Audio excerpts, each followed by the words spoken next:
عبد الله علي وافو وأن إن شاء الله تعالى وجود بندون إسلام قربتها تنا إلى معاوة. وقرتي إن حلون عبد الله شو إسماعيل مقالة مركز حنوت قبل كشبه الله بس مدة دور سنة وحكي سعودي دجال بلدي ومقالة بربوري إن أدينا واحد كم يتحل اللي بنادى مقالة مركز كوم تلا برلمان كفدرال كسوماليا مقالة نوات صو إن ديسي إن بربر كحوجنا مقالة كم وقضة إن أديك حتى أنت تخصك من مقالة فكرة أنكيا يقول صو كروتي وأدسلة ده مقالة كحل معناها واتكلم بدني كرتان دبعت هذا مقالة كدرته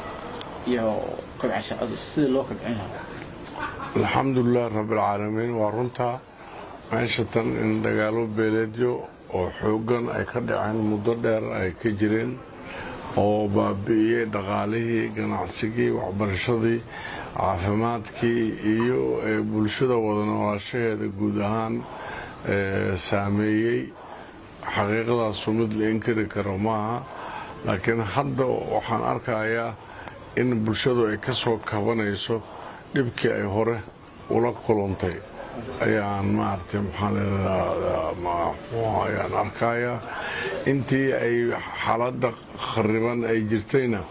waxaan weligay raadin jirnay sidii xaaladda caadi looga dhigi lahaa oo nabadii maartay loogu soo celin lahaa deegaanka kan ayaan ka shaqeynay alxamdulillah dawladii dhexe iyo dowlad goboleedii ayaa nagu garab gashay bulshadii maartay deegaanka joogtana way nagu garab galeen nabadii iyo xasiloonidii aan raadinaynay maanta waa mid aan dhihi karo inay maartay magaalada si buuxda ugu soo laabatay waxay kaliya u baahan tahay in la kobciyo nabadaas iyo xasiloonidaas in la kobciyo amnigana lagu dadaalo sidii maartay isna loo dhowri lahaa oo wixii dhimanna loo dhammaystiri lahaa intaasna waa midda hadda aan ka shaqaynayno oo aan bulshada ku guwaabinayno in maartay weli guusha ay wax ka dhiman tahay lana rabo in hore loo sii socdo. waan gartay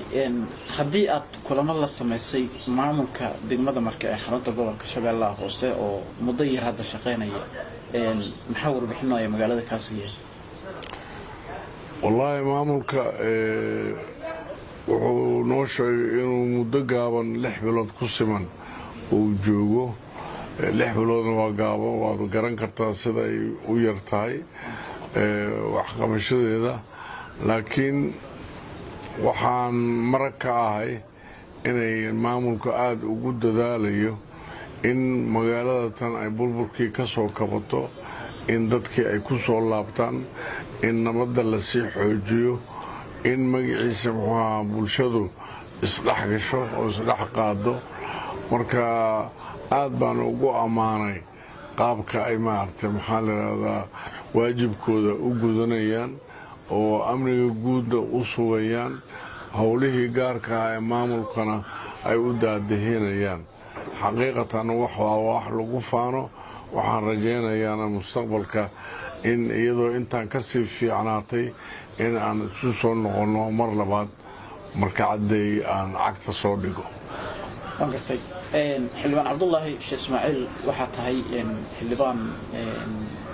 misna siyaasi in badan Soomaaliya aan laga yaqaano dad badan baa ku daabanaya oo TV Koonfur Galbeed ka daabanaya aragtidaadana dad badan baa jecel in taariikhdaadu waxay ka ogaadaan bal ugu horeyntii haddii aad wax naga siiso halkee ayaad ku taariikh aniga taariikhdeeda mid lagu soo koobi karo hal maartay qaabilaad television waa ka dheer tahay waana ka weyn tahay laakiin haddaan kuu soo koobo aniga waxaan ku dhashay maartay deegaanka Shalambood ayaan ku dhashay oo 12 kilomitir marka u jirta waxbarashadeeda dugsiga hoose waxay ahayd maartay inta u dhaxayso ceel jaalle iyo Shalambood ayay ahayd ayaan u lugeyn jiray ceel jaalle intaan ka baxo ayaan shalambood u lugeyn jiray haddana aan ka soo laaban jiray saasaan wax ku bartay dugsiga hoose aan ku dhameeyey markaan dhameeyeyna xamar baan galay macalinimo ayaan qortay maxaa yeele waagaasay kalaaska shanaad ninka ka baxa wuxuu u dhigmayay ninka hadda aan idhaahdo dugsiga sare ka baxay oo kale marka koorsooyin baanu nala geliyey oo macalinimo maaragtay intii doonaysay koorsooyin baa naloo furay nala geliyey macalinimaa nala baray imtixaan baana laga qaaday 300 baan imtixaanka ku galnay 190 baa la rabay anigu ilaahay wuxuu nasiibkayga ka dhigay intii gudubtay dabadeed waxbarashadeeda waa sii watay shaqadeedana waa haystay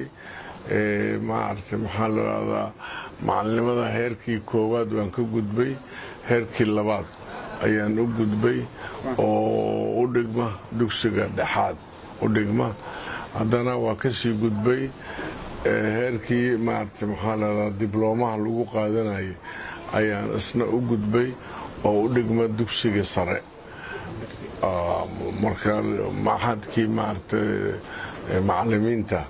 dibloomkii laga qaadanayo oo u dhigma dugsiga sare ayaan maaragtay maxaa la yidhahdaa ayay tacliinteedu gaarsiisnayd markaa ka bacdina jaamacad baan galay jaamacaddiina waxaan bartay waxaan idhahdaa sharciga ayaan bartay iyadana waxaan ka baxay 1970kii ayaan ka baxay waxaan ka shaqayn jiray macalinimada markii aan ka baxay aan iska daayay kadib barlamaankii waagii hore jiri jiray 1960kii ilaa iyo 69kii jiray ayaan ka shaqayn jiray waan turjumaan ka ahaa markaa ka bacdina waxaa noqday waagii kacaanka diblomaad baa noqday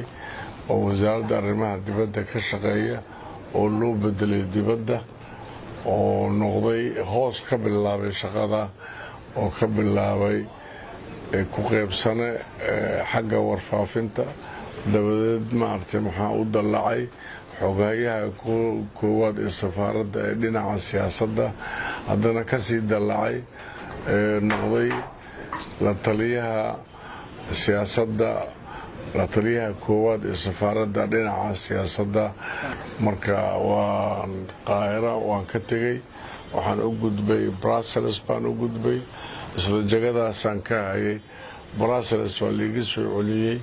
safiirnima ayaan u dallacay cadan baa lay keenay 6 sanaan ka shaqeeyey waa ka sii gudbay ruush baa la ii bedelay 4 sanaan ka shaqeeyey waa ka sii gudbay waxaa la ii soo bedelay dhinaca kan maaragtay tunisia oo aan ka ahaa maaragtay dalka tunisia oo aan ka ahaa wakiilka soomaalida jaamacadda carabta u fadhiya iyo safiirka soomaaliyeed ee qaabilsan waddankaas ayaan ahaa burburka xildhibaan haddii aan ku weydiiyo dowladihii ku-meelgaarka ayaan xilligaas oo dhan burburka kadibna wasiirka dowladeed ee arrimaha dibadda ayaa noqday dowladdii koowaad markii taasu burburtayna waxaan ka mid noqday hogaamin kooxodyadii waddanka ka jiray urur waxaan hogaamin jiray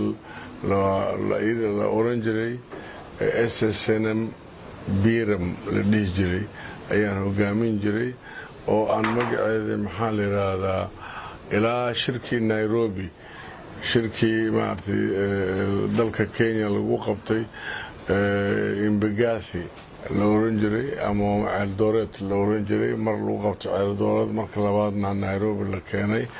meesha la yiraahdo Embagathi lagu qaban jiray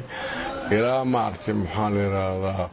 dowladdii dhexe ee ku-meelgaarka ah laga soo sameeyo raggii daadihinayay ee shirkaasa ka mid ahaa dadkii la oran jiray saxiixayaasha 23 ee buddhigaha u ahaa samaynta dowlad ku-meelgaar ah ayaan ka mid ahaa markiibana waxaan noqday wasiirka arrimaha dibadda dowladdaas ku-meelgaarka ayaan noqday waan gartay haddii aan wasiir xildhibaan aan iraahday wasaaraddu aad soo qabato ma jirtaa waxaan soo qabtay wasaaradda arrimaha dibadda ka bacdina waxaa ku xigay waxaa noqday ra-iisul wasaare ku-xigeen isla markaasna ah wasiirka arrimaha federaalka iyo dastuurka ah ka bacdina waxaa noqday wasiirka waxbarashada iyo hiddaha ayaa noqday ilaa heerkaas ayaan soo qabtay intaan wixii ka dambeeyena nin xildhibaan ah oo koonfur galbeed laga soo doorto oo baarlamaanka ku jira ayaan ahaa ilaa haddana waan ahay waa tahay hadda waxaad ka mid tahay xildhibaanada baarlamaanka federaalka ee soomaaliya ee laga soo doorto deegaanada koonfur galbeed soomaaliya deegaanada koonfur galbeed soomaaliya inta badan waxaa mararka qaarkood jira dhibaatooyin haba ugu badnaaday wadooyinka xirxiran haddii aad baarlamaankiina koonfur galbeed ee dowladda dhexe ku matala wax ka bedelaan ama isku dayaad ma samayseen arrimahaas maalin walba xildhibaanada koonfur galbeed ee ku jira baarlamaanka waxay u taagan yihiin iyagoo masilaya deegaanadooda kala duwan ee ku abtirsada koonfur galbeed waxay ku qayliyaan oo ku qaylo dhaamiyaan in maaragtay maxaa la yidhaahdaa amniga gobollada ay ka soo jeedaan in dowladda ay xoogga saarto sidii loo sugi lahaa in jidadada xiran oo al-shabaab uu xiray sidii loo furi lahaa sidii gobollada ay loogu kala socon lahaa oo ganacsigana uu u kala gooshi lahaa maaragtay maxaanada gobollada kala duwan bay bakool iyo shabeellada hoose u kala gooshi lahaa oo dadkana maaragtay maxaa la yidhaahdaa ay u shaqaysan lahaayeen marka codkayga mid maqan ma aha maalin kastaba dowladda waxaan ku baraarujinaa in waxqabad koonfur galbeed muuqda iyo gacanqabad inay u baahan tahay in deegaanadeedana sidoo kale garab in la siiyo inay u baahan yihiin runtii markaan ka sheegana madaxweyne maxamed cabdulaahi farmaajo iyo madaxweyne cabdilcasiis laftagareen intaba maaragtay way maaragtay nagu dhiirigeliyaan dadaalka aan had iyo jeer ku dadaalayno wax u qabashada gobollada aan ka soo jeedno iyagana maaragtay maxaa la khayr allaha siiyo wayna garab galaan waxaana taas marag ka ah